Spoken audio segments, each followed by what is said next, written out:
1 John 3:1 is pretty straightforward, although it doesn't have an interesting textual variant issue we can look at.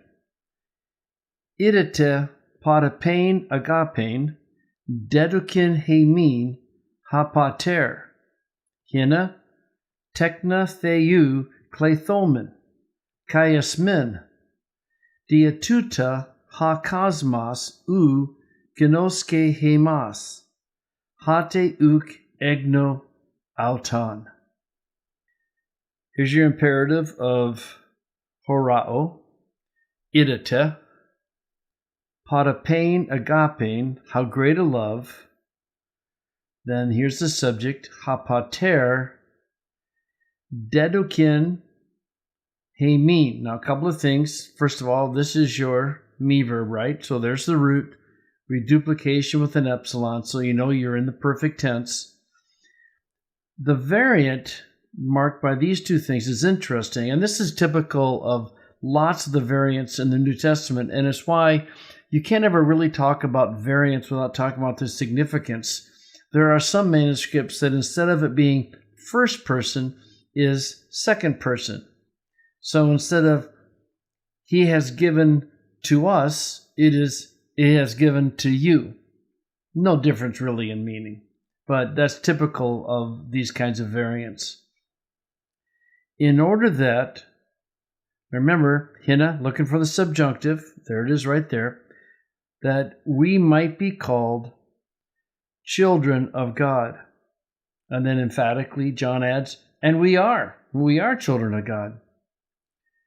Diatuta is that idiom that can point forward or backwards, and in this case, it's pointing forward. The reason's going to come.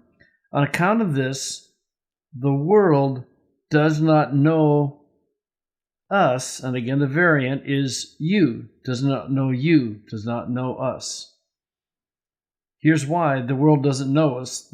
Here's why the world hates us, frankly, because it did not know him, meaning Jesus. Now, this is an odd form, and let me see what you know for sure. You know gamma nu and an old class vowel, so you know that this is gnosko, right? Now, because, though, of this final long O-class vowel, it's swallowing up parts of the personal ending. So the first, second, and third person singular is egnon, egnos, egno. I also wanted to go back and talk about klethomen. Again, you have the subjunctive, so you know that it's going to be a subjunctive. But how do you know that this is an aorist passive subjunctive? Well, first of all, you know from the hina. But you remember that if this were not the subjunctive, it would not be thomen, it would be thamen. So if you go to the morphology, the example is fan, ro, that's the lengthened contract vowel, thamen, okay? So in the indicative, it'd be eta. But when you switch to the subjunctive, I'll just use luo, luthomen, you get the omega. So you know this is subjunctive because of the hina and because of the omega. And by the way, what is this from? Well, you have a kappa and a lambda. What is it? It's from kaleo, right?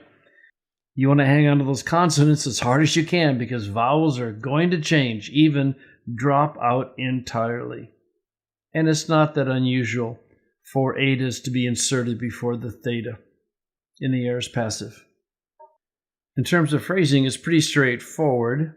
Behold what great a love the Father has given to us. Now he's going to tell us what that is in order that we might be called children of God. And then he adds emphatically, and we are. Then a new thought, on account of this world does not know us. Well, how come it does not know us? It's because it did not know him. I'm going to move that back up. And I think you can just kind of probably you want to emphasize that the greatness of the love is that we've been called children of God. You could probably put in various places. And then emphatically, and we are. And then for this reason, the world does not know us. What is the reason? Because the world did not know him. And if you want to emphasize the connection of dia tuta and the following, you probably need to put it on its own line and get it over because it did not know him.